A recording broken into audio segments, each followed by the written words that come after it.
Hey everyone, welcome back to Seekers of the Malediction. I am Pat, and we have another battle report with Morrida, my tempo deck. Droots, who beat me in the final round of the TTS July tournament, was willing enough to give me a rematch of it. So going into the Thundersteps matchup, I did feel like it's a bit of a coin flip of who gets the better hand. I drew an atrocious hand, and Droots Dan played really, really well. Um, so I wanted to run it back just because I wanted to verify and see, is this actually a bad matchup for Morta? Is Morta just the underdog, or was it really just because I had an atrocious hand? Um, I still think after this game it's up in the air, but I do think it is pretty close to 50-50. Like maybe the Thundersteps player is slightly advantaged, but I think as we'll kind of get into this game and talk about it, I can show you how it is winnable, even though you're kind of hitting with all these like tiny little dudes. So we'll get into it here. We're gonna watch this back, and I'll kind of point out my play. The train setup, I try to go for the exact same thing, but actually I think Dan learned a lot from our last game, and he wasn't going to let me have it, right? So, again, this bottom corner now is completely wide open. He completely walled me off with his Noxious Flesh Gardens terrain, so I couldn't put any of my terrain to make a good wall off if I get stuck in that bottom corner. Um, so I actually placed the husk first, right? Oh no, I'm placing it. So he placed it first. He actually did me a favor by blocking it off, and then I went there because I figured if he is Thundersteps and playing Thundersteps first, I don't think a medium or large base could get through that place where I put it in the left hand side there. So it would make him go up and around, which would just slow him down more. And then there was the board was kind of uneven for Husk places, so my last one I tucked right down in there. That way, if he did stick me in this bottom right corner, at least I get a prize of getting two very easy Husks. And then I made the top left one super hard for him to get through just to buy me that time. But if I get that bottom one, I am completely wide open, and he can definitely charge and get on me really quick. So bidding, he won the bid, discarding my worst card. After being stuck on just so few units last game, I was so scared to bid a unit. So bidding the disembody there, it's nice tech, but I think just having persist units on board is always better. I was kind of shocked that he took initiative, especially because the relics that flipped up, I think those are like four of Thunderstep's best relics. So I think he like taking the board side for him and putting me in the bottom right hand corner would have felt worse for me. I don't know his hand obviously, so like maybe he really wanted some of those items, but I'm pretty happy that I got to pick corner. And again, I'm picking the corner where I think um, I can, be the safest, but also delay him from grabbing the items as much as I can. So the other thing here that I kind of learned from last game is even though I'm uh, the control player or the reactive player here to get things going, I should still be aggressive. And so since I have this shade, I thought, you know what? I can run a dead at arms up the left side. It should be pretty free um, to grab that and then run back to me. And then Shade can go out, get that one behind the husk. I'll deploy something off the Shade, and then the Shade will keep running and get that far right one, which I did not think he would be able to get turn one. So that's my strategy, is just to, even though I'm the reactive player, still play super duper safe, but see if I can grab these husks and bring the fight a little bit closer to me. Because I think last time I was just too passive, and he could take his time and just kind of pick me apart one after another. And I don't think it had like any pressure. So it is like and that's kind of where the name comes from, tempo, right? Like you can't just sit back and just wait for things to happen. You do need to be kind of applying a little bit of pressure and like controlling the pace of the game, right? That doesn't mean slowing it down. Sometimes it's speeding it up for a turn, other times it's slowing it down for a turn, um, and just kind of setting the pace and controlling the game from that perspective. So turn one, play the shade, summon it out here. I would have liked, I was debating playing another item, but another unit to TK, um, and guarantee the TK off of like on a Thundersteps or something. And I have two TKs in the hand, and I figured if I play the other unit, I can't play both TKs, right? But that doesn't work anyways because just with him going first, I wouldn't be able to TK off both of them, right? Because I go first, I have to summon. He goes, he's doing his Boneclaw Raider, and then I have to go again. And so, I can't double TK when I had to do that Dead at Arms and get him off both husks. So I think I should have deployed an Archer actually, and then that would have still let me cast Rippling Potential to get the second TK out. But I think I would have, instead of TKing his Boneclaw Raider off here, off the husk, I would have been able to do it to the Thundersteps and delay him and put him in the blood. Um, Something to think about. This works out pretty well for me here. I mean, hindsight always 2020, but I do get to do 3 damage to this Boneclaw Raider, put him in the blood, get him off the husk. And because of that and what he decides to do next turn, I kind of control this bottom right side of the board here. So getting my Writhing Pain and TK, I did look up the spell right there because I caught myself again from last video. You do have to show both, which makes sense, just to show your opponent you're not cheating and grabbing like a unique spell or something. And then moving him. So my plan here is to drop whatever I pick up, give it to a Deadeye Archer that I'm going to play, and then I want to use Writhing Pain and shoot his Boneclaw Raider essentially. So that's my game plan. And then he looks like he's setting up Thundersteps to wrap around actually, which I guess I was kind of happy about because he's splitting his forces, and he actually admitted this after our post game chat after the game that he thinks that was a big mistake. He should have favored Thundersteps to go down by the right side of the board to kind of support this Cabra Mauler and Boneclaw Raider. So he took Spell Eater Mask, which I mean is just I think I accidentally pulled the telekinesis out and then I took it back to play the Rippling Potential. So I think he saw the second TK, but even then, like no Writhing Pain on Thundersteps is really painful. It's going to be really hard to put him down now. Just utilizing Swarm. I mean, I have the other TK in my hand, which could have messed with him quite a bit and kept them from doing nasty things to me. But yeah, definitely passing on the boots. So took those, and I was debating who I wanted to give those to. Do I want to put those on an Archer to move him around and be able to shoot, or do I want to put on this Dead at Arm so that if Thundersteps is able to like loop around and charge him, he could potentially run away for free without taking a retaliation. In hindsight, I'm so glad I put it on the Spectre, the Shade rather, to give it to the Deadeye Archer because one way to just turn off the Deadeye Archer is just to engage him, and then he can't shoot really in melee without taking retaliation. But if he has the boots, he absolutely can just stand still and pop people right in the face, which is great. Um, Unlike last game, I feel pretty confident, especially after drawing this on Make, that I'm going to get my engine going. So at this point, the game is now to put him off of the card advantage and really pump my own card advantage. I feel like I should be able to unmake one of these guys and then kill the other with Writhing Pain and Deadeye Archer. So I should be drawing 2 cards this turn. So I'm trying to deplete him of his hand as quickly as possible. So this is what I mean by kind of being rewarded for playing a little bit aggressive and kind of controlling the pace of this game. This turn, I'm speeding things up. I'm ratcheting up how quickly I want the game to end, and you'll actually see next turn I that might change. So um, what does he do? I think he elects to go first, and he's going to use this Cavern Mauler just to turn off the engage. What he thought was turning off the engagement with the Skeleton Archer. He did kind of blank the boots there, which is a pretty big oopsie. But yeah, casting Trial of Stone, it does net him a free card, which is pretty good as well.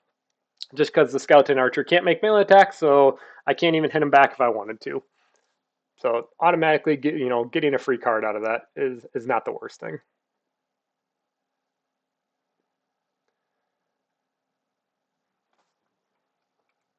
I think we're just chatting about that interaction a little bit. He wasn't aware that I can't even make an attack back at you. So now I'm thinking, okay, I really want to kill this Boneclaw Raider before it activates, because then all he has left is Thundersteps, and I'm trying to figure out how to do that. I'm at 4 Echo, so I'd have to put a guy on the terrain, and I'm going, do I need to move Morrida and stuff? And I go, no, I wanted to run this guy away anyways and put him right in front of Morrida to pass a husk / protect Morrida. So I do that, get him on the train, unmake the Boneclaw Raider. I'm going to skip ahead right here just a couple of seconds, because we have a small interruption here where I pause the clock. But when we come back, right, and he's just pre-measuring, getting ready for his next turn.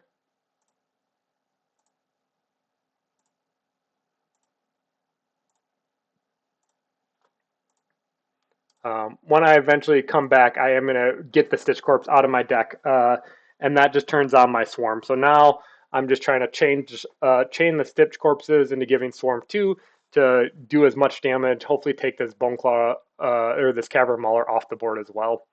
So he's back now. He's just reading my husk. I think because he stepped away as well at that point. Just trying to understand what's going on.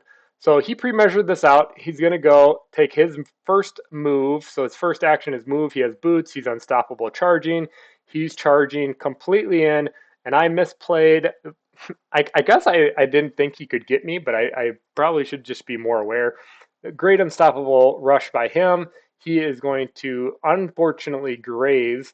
But even if he did hit me, he wouldn't have killed me. Oh, he does double graze. Oh, no, he does kill. Okay, never mind. He kills there on the second attack, and he's already gone, so he can't persist. And I asked, oh, is there enough room there? And there definitely is. So if I would have moved that Dead at Arms just a little bit to the left, I would have walled off with Morrida, which is what I definitely should have done. Instead, Morrida is going to get a hit and run cleave attack and take one to the face. So that's not great. I do ask him a little takesy backsy because it caught me on a guard. I did have the reliquary, and I asked him when he hit me the first time, could I swap it out and do the attack that back? And he said that was fine. Yeah, should have paid attention a little bit closer there. So do 1 damage to him. Morta now, I was thinking, oh, I got to contest this husk so he doesn't pick it up, but then I realized, oh, he already has one, so never mind. And then I just do a big shift to get as far away from him as possible. Also, multiple choke points here where he's going to have to loop around. He has speed 8 though, so that is quite big. But no necromancy this turn, which is pretty big. So turning that off and getting some value there. I go with the Deadeye Archer and double swing, hit both luckily with Swarm 2, so that's 6 damage on each hit, and then I get a loop around here.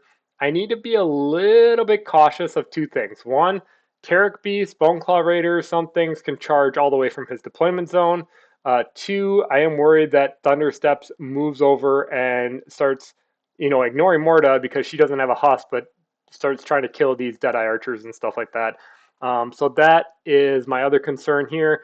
I get the Reaper because, again, without Writhing Pain, I don't know how I'm going to kill Thundersteps. It feels kind of a little bit like a death by 1,000 cuts will need to happen. So maybe a Reaper edge that I can get in and hit for 5 with a Shade might be relevant, is kind of my thinking. More so than the Aegis or anything else that's up there. So at this point, I decide to bid, and I am glad, because I don't want him deploying in my deployment zone. So if I win the bid, which I did, which is I bid one of my highest cards, and I think TK, since I can't move him, isn't really going to do much at this point in the game. I could TK my own models, but I think that the persist units and the shades, because Thundersteps can't kill, like, one-shot them, even on a charge, and then even then they have persist. Dropping as many of those as possible is what I elected to do, and just put up as many barriers as I can. And I put a shade there. Maybe I should have thought about putting the archer there, because then he could still, well, no, he can't kill this with a charge, so he still would need to charge and then not one shot the shade even if he hit it. So I guess either or is good. Whereas the skeleton, he could hit it once and then make it persist. He elects to do a Terric Beast, and I'm feeling pretty good in this position. And you know, he already gave me. He's it's a casual game, and this is 24. And yeah, there should be some movement spent to do the wiggle room, but because this is a casual game and we're friends, I just say, you know what, it's close enough. Just take the charge. Um, I want this to kind of be as competitive as possible, and we're not playing for anything, right? This is just like I wanted to see if every matchup into Thundersteps just felt this way for Morta. Um, and this one's going pretty good for me. So I want to see if he can actually turn it back. So I let him charge with this Terric Beast into Morta, who's going to swing and I think hit and do 5 damage on the charge. Yep. So Morta down to 2, which, I'm still scared of this Thundersteps quite a bit because he can hit and cleave, and if he has more spells in hand and whatnot, he could definitely decimate my board here pretty well. No line of sight here from the shade. This is a bit unfortunate. I would have loved to just have, because he could fly right over all that stuff, get a charge and kill him, get some extra echo, because I am down on 0 echo right now. But that's all right. So again, I think about moving this archer a little in closer to kill this Terric Beast or even get shots on Thundersteps, but I am really concerned that he does stuff and just kills more of my, like, kind of goes around whacking all my models, making me drop husks and stuff, and somehow finds a way to get back in this game. So I think I just elect to go with the shade and just put the shade in a position where it's safe, but hopefully he can't charge it and kill it. Um, so I'm doing all these measurements to just try to take a look, but I think I elect not to move this. I'm just going to fast forward. The shade should end up in the bottom. Yep, the bottom blood right here. And my thought here is if he has to charge and he wants to go on the shade and try to knock that out, then at least he'll take 3 damage. So. And so at this point, he hasn't moved yet. He's just seen, okay, I could do the 3-inch move and I could charge that uh, archer, but he's telling me that all that does is cause the archer to persist, which tells me he doesn't have a combat trick, no adrenaline rush or uh, anything else to kind of give him the damage he needs, which is a bit unfortunate. So he, I believe, decides to just stand and double hit to try to get this dead at arms to persist as well. And he has to contest the husk because if he moves off of this husk, I just fly my other either Morda or the dead at arms that's already there or the Spectre over, pick it up and win the game. Because I'm at 30 right now with 2 husks. Killed the Boneclaw Raider and the Cavern Mauler for the other 10.